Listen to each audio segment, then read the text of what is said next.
Hi everyone, welcome back to another class. स्वागत है आप सभी का आपके अपने चैनल शालिनी क्लासेस में। कैसे हैं आप सब? होपफुली आप अच्छे हैं। आप लोग की जो क्लासेस यहाँ पर कॉन्टिन्यूस वे में मैं करती हूँ, तो ये आपकी 4 PM पर कर रही हूँ। अपने दोस्तों में आप लोग ये टाइम बता दिया करें, क्योंकि उन्हें टाइम नहीं पता है और टाइम का बड़ा कलेश रहता है। मैम टाइम नहीं पता चल रहा है, टाइम नहीं पता चला, क्योंकि वो बच्चे टेलीग्राम नहीं ज्वाइन किए हुए हैं, इसलिए उन्हें अपडेटेड नहीं है। तो जिन्हें पता चल गया है कि चीज़ें हो रही हैं, तो आप लोग ज़रूर जो है at the end of the class chat box में ज़रूर बता दिया करें बच्चों को, ठीक है। तो चलिए करते हैं शुरुआत आज की इस क्लास की, जहाँ पर हम कंप्यूटर को फिर से पढ़ेंगे। और कंप्यूटर की क्लासेस में आपको मैं जनरेशन ऑफ कंप्यूटर्स के बारे में बता रही हूँ, इसीलिए मैं ये क्लास कॉन्टिन्यूस वे में डेली डेली कर रही हूँ, ताकि आपका एक एक जो टॉपिक है वो पूरा कवर रहे, ताकि आपको ये क्लियर है कि हाँ हमने कंप्यूटर ऑफ जनरेशन पढ़ लिया है, इसके आगे बढ़ेंगे। तो अब ये मैं कंप्यूटर ऑफ जनरेशन पूरा पाँचों करवाने के बाद आपको एक नया सिलेबस होगा, मतलब चाहे नया पेपर होगा, पेपर 1 हो गया, पेपर 2 में भी शुरुआत कर दूंगी, मैथ में भी शुरुआत कर दूंगी, धीरे धीरे करके हर एक चीज़ होने लगेगी। तो चलिए स्टार्ट करते हैं आज की इस क्लास की, जहाँ पर हम पढ़ेंगे दूसरी पीढ़ी। आपको पहले अच्छे से बता दिया था, दूसरी पीढ़ी के बारे में सब कुछ क्लियर बताया था। आज हम यहाँ पर थर्ड जनरेशन को कंप्यूटर पढ़ेंगे। तो आप जनरेशन आए क्लास साथ प्लीज़ चैनल को सब्सक्राइब करिए, दोस्तों में शेयर करिए, लाइक करना बिल्कुल नहीं भूलिए। आप पूरी क्लास देखा करिए, फिर आपको कोई भी डाउट है, आपको चीज़ नहीं समझ में आई है या आपने फिर से है, तो आप ये वीडियोस ये क्लास आपकी फिर पड़ी रहती है, यहीं पर रहती है मतलब। तो आप अपनी 2000 हर प्लेलिस्ट बनी हुई सभी सर उस पर 2023 लिखा होगा और सब्जेक्ट के नाम के साथ आप टेलीग्राम पर भी सर्च कर सकते हैं। ज्वाइन कर लीजिए ताकि आपको बहुत सारी अपडेट मिलती रहे, प्रॉब्लम आपको ना हो। आपका अपडेट होना समय के साथ बहुत ज़रूरी है। तो ये मैंने कल आपको साथ सेकेंड जनरेशन के बारे में फुल डिटेल में बताया, पूरा सब कुछ शेयर किया, हर चीज़ को पॉइंट टू पॉइंट बताया कि आप गलतियाँ ना करें या समझते हुए चलें। चलिए आज बढ़ते हैं और चीज़ों को देखते हैं, ताकि आपको प्रॉब्लम्स ना हो और हर चीज़ आपके साथ शेयर की जाए। तो आज बारी है हमारी थर्ड जनरेशन ऑफ कंप्यूटर की, जहाँ पर हम तीसरी जनरेशन ऑफ कंप्यूटर के बारे में डिटेल में जानेंगे कि थर्ड जनरेशन ऑफ कंप्यूटर क्या होती है, कैसे कैसे क्वेश्चन सबसे पूछे जाते हैं, क्या चीज़ें होती हैं। तो ये चीज़ें हम यहाँ पर सिंपली डिस्कस करेंगे, ताकि इससे जितने भी क्वेश्चन हमारे बने उनको हम कर पाएँ। आइए इसी के साथ आगे बढ़ते हैं। तो देखिए फ्रेंड्स, हमने फर्स्ट जनरेशन ऑफ कंप्यूटर के बारे में काफ़ी कुछ पढ़ा, इनकी डिटेल को जाना कि ये एग्जैक्टली है क्या। फिर हमने जाना कि इसमें किसका यूज़ करके इसको बनाया गया। फिर हमने इनके बहुत सारे एग्जांपल्स को भी जाना, हमने इनकी जो एडवांटेज है, जो इनकी डिसएडवांटेज है, उसको भी शेयर किया कि नहीं किया, आपसे डिटेल में डिस्कस किया या नहीं किया। तो हाँ बिल्कुल किया। तो जैसे मैंने आपको फर्स्ट की डिटेलिंग बताई, वैसे मैंने आपको सेम टू सेम मैंने आपको सेकंड की डिटेलिंग बताई, और सेम पैटर्न के क्वेश्चन इसमें भी बनते हैं, वही सेम आपके क्वेश्चन इसमें भी बनते हैं। आज हम जो तीसरा डिस्कस करेंगे, कुछ उसी तरीके से सेम क्वेश्चंस पे इसी में भी पूछे जाएंगे, बस आपको चीज़ें अलग अलग होंगी।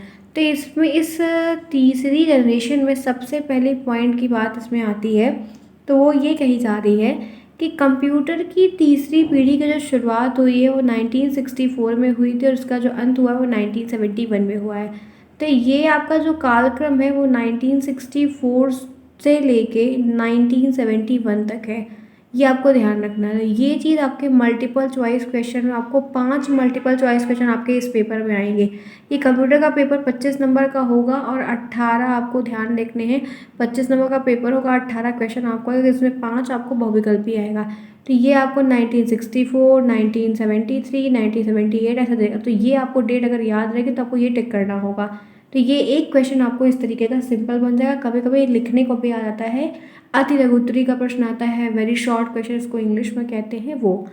तो पहली शुरुआत की जो बात हुई कि आखिर इनकी जनरेशन कब हुई, तो शुरुआत का वो स्टार्टिंग पॉइंट क्या था, तो 1964 से लेकर 1971 में हुआ। दूसरा पॉइंट यहाँ पर है कि तीसरी पीढ़ी आने तक, जब थर्ड जनरेशन आने की बात थी, तो कंप्यूटर के क्षेत्र में बहुत ज़्यादा डेवलपमेंट हो चुका था, क्योंकि 1964 से लेकर 1971 का जो एरिया 90s का रहा है, उसमें काफ़ी development at the time of the movement हो चुके थे, जब तीसरी जनरेशन के कंप्यूटर को लाने की डिस्कशन, बातें या चीज़ें चल रही थी। तो इस पीढ़ी में कंप्यूटर और भी ज़्यादा एडवांस और मॉडर्न हो गए थे। अगर हम बात करते हैं तीसरी पीढ़ी की, तो सेकंड और फर्स्ट से ज़्यादा एडवांस हो गए थे।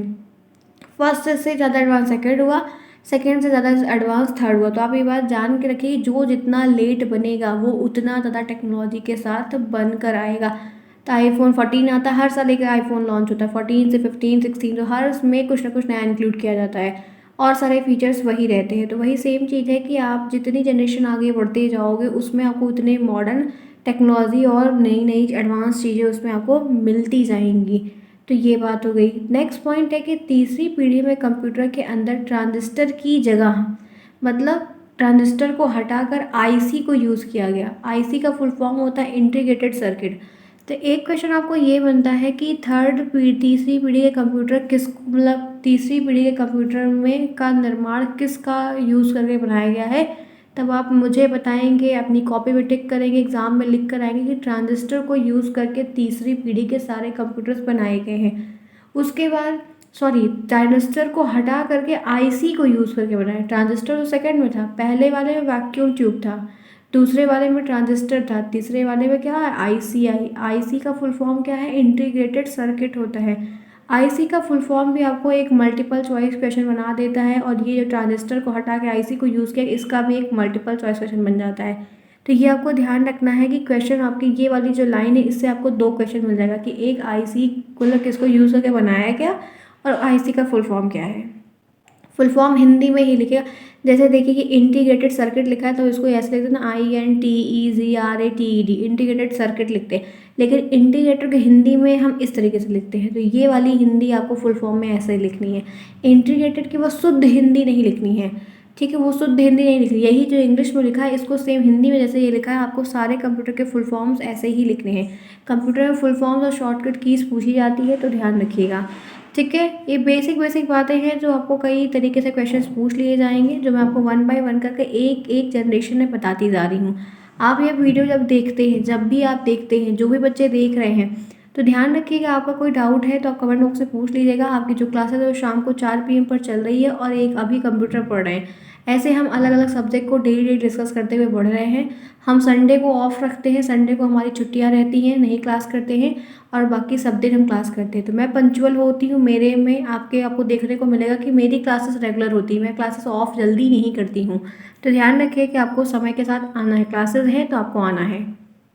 चलिए बात करते हैं आईसी में। तो आईसी एक तरह की चिप होती है। अब बात कर लो, जैसे आप पूछो कि मैम आईसी होता क्या है, आपको प्रश्न आए कि आप आईसी से क्या समझते हैं, आईसी क्या है, अपने शब्दों में बताइए, उसका अभिप्राय दीजिए, वर्णन करिए। आईसी एक तरह की चिप होती है। चिप आपने देखी, जैसे मोबाइल में मेमोरी कार्ड और छोटा सा लगा अभी भी मिलता है, एसएसडी कार्ड वगैरह आते हैं, तो ऐसे एक चिप होती है जो कि सिलिकॉन की बनी होती है। किसकी बनी होती है, सिलिकॉन की बनी होती है, इसलिए इसे सिलिकॉन चिप भी कहा जाता है। तो एक क्वेश्चन आपसे पूछा जाता है और कि जो आईसी चिप होती है वो किसकी बनी होती है, तो आपको टिक करना होगा कि वो सिलिकॉन की। ऐसे ऑप्शन आएगा, ऑप्शन ए में आएगा सिलिकॉन, ऑप्शन बी में बोरॉन, ऑप्शन सी में कुछ, ऑप्शन डी में कुछ। तो आपको पता होगा जब कि जो आईसी है वो एक चिप होती है, और वो सिलिकॉन की बनी होती है, सिलिकॉन बेस्ड होती है, तो आपको सिलिकॉन वहाँ पर टिक करना होगा। ये क्वेश्चन बहुत बार आया, मैं आपको पेपर के दौरान खुद दिखा दूंगी, तब आप ये बात समझ जाएंगे कि हाँ यह बात आती है, मैम ने सही बताया था। तो ये हम हर चीज़ का अनुभव पेपर के दौरान ही कर पाएंगे ज़्यादा अच्छे तरीके से, कि आपको वो चीज़ वहाँ पर रिलायबल तरीके से दिखने को मिलेगी कि हाँ ये चीज़ें एग्जैक्टली हो रही हैं, ठीक है। यहाँ तक सिंपल है, सभी को समझ में आया। चलिए फटाफट क्लास को लाइक करिए जिन्होंने क्लास को नहीं लाइक किया है अभी तक। फिर हम आगे बढ़ते हैं, चीज़ों को डिस्कस करते हैं। ऐसे हम सारे सब्जेक्ट को करेंगे। आपका जो सेशन है वो 21 नवंबर को स्टार्ट हो रहा है ऑन पेपर। तो 21 नवंबर से 6 महीने आपकी क्लासेस चलेगी, 6 महीने बाद ही आपका एग्ज़ाम होगा। तो आपकी क्लासेस को करने के लिए हमारे पास बहुत समय है। क्लासेस मैं 1 दिसंबर से भी अगर स्टार्ट करती तब भी मैं अच्छे से आपको हर चीज़ करवा देती। तो मैंने काफ़ी पहले ही स्टार्ट कर दिया ताकि आपको पता रहे कि हाँ आपको क्या पढ़ना है, कैसे पढ़ना है, और एक एक चीज़ को आप फॉलो करके पढ़ते चलिए, तो वो काफ़ी ईजी पड़ जाएगा, ठीक है। चलिए अब बात करते हैं कुछ और पॉइंट्स की, वो जान लेते हैं। तो वो यहाँ पर कह रहा है कि तीसरी पीढ़ी के कंप्यूटर काफ़ी ज़्यादा रिलायबल का मतलब विश्वसनीय थे। विश्वसनीय का मतलब ये है कि अगर हमने 2+2 को ऐड किया है तो ये कभी 5 नहीं देंगे।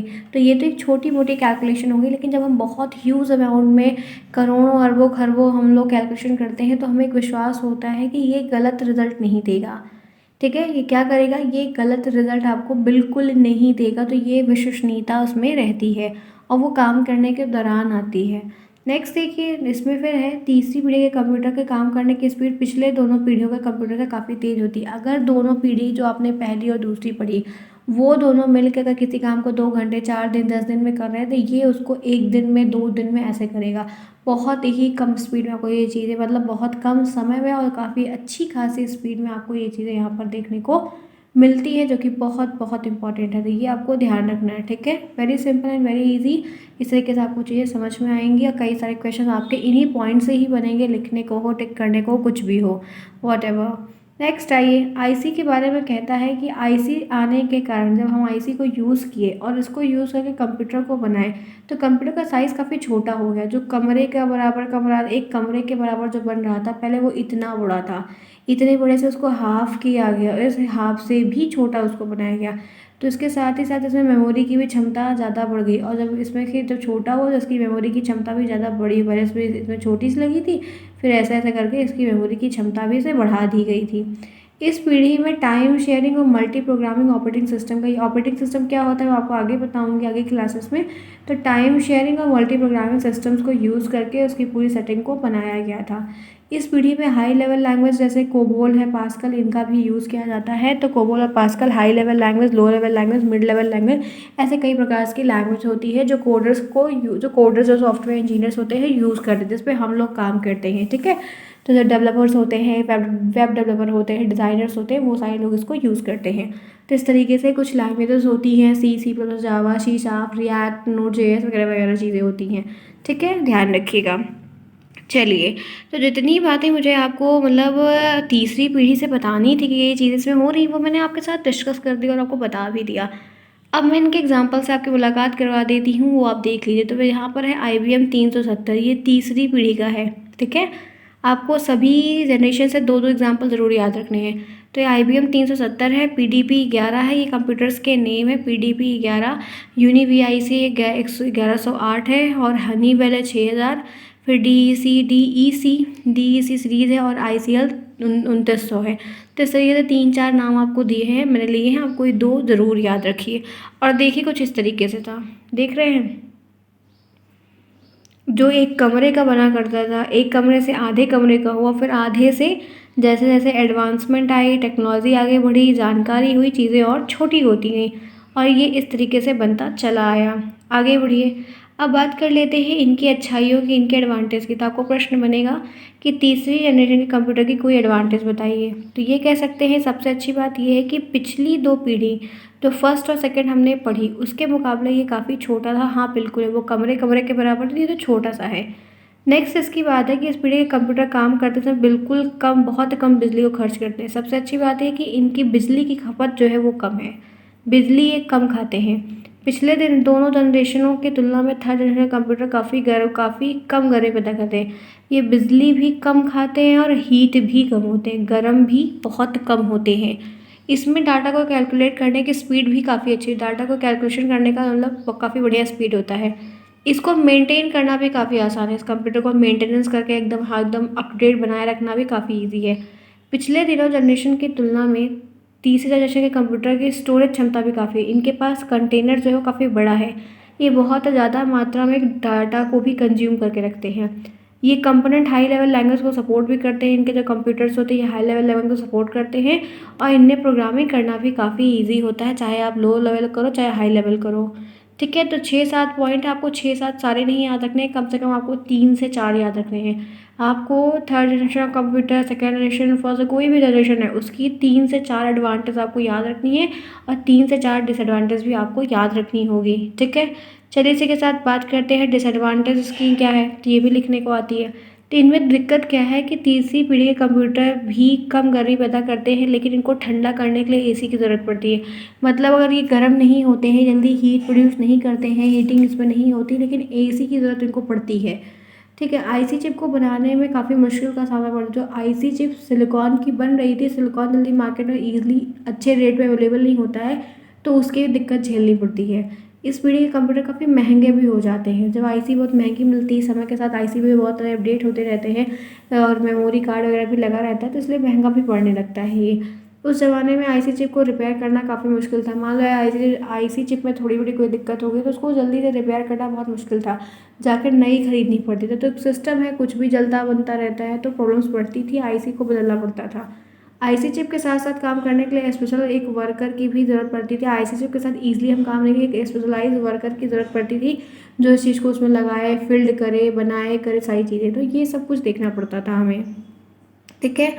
तो फ्रेंड्स ये रही आज की क्लास, जो कि यहाँ पे 15 मिनट्स की आपकी पूरी फुली क्लास हुई है, जिससे मैंने आपको थर्ड जनरेशन ऑफ कंप्यूटर के बारे में डिटेल में बताया। तो मुझे लगता है कि प्रॉब्लम नहीं होगी।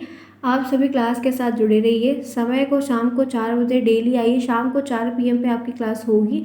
टेलीग्राम को ज्वाइन करिए, लिंक आपको कमेंट बॉक्स में पिन करके दिया गया। सर शालिनी क्लासेस नाम है। आपको लोगों को लड़की की फ़ोटो दिखेगी, जो एक गर्ल की क्यूट सी फ़ोटो लगी हुई है, उस फोटो से आप वहाँ पर पहचान लेंगे और आपको अवेलेबल। तो इससे क्या होगा कि आपको हर क्लास होने से पहले वहाँ पर लिंक दिया जाता है, तो आपको प्रॉब्लम नहीं होगी। आपको हर बात समय के साथ पता चलेगी, कोई न्यूज़ होगी, कुछ भी होगा तो वहाँ पर पता चलेगा। ठीक है, तो ये रही अपडेट फ्रेंड्स। हम इसी तरीके से आप लोग को हम फोर्थ भी बताएंगे, फिफ्थ भी बताएंगे, ताकि हर एक करते बढ़ते चलेंगे और हमारी चीज़ें भी समय के साथ हम बढ़ लेंगे। मिलते हैं फिर नेक्स्ट में। ऐसा स्माइल करते रहिए, आगे बढ़ते रहिए। Bye bye, take care.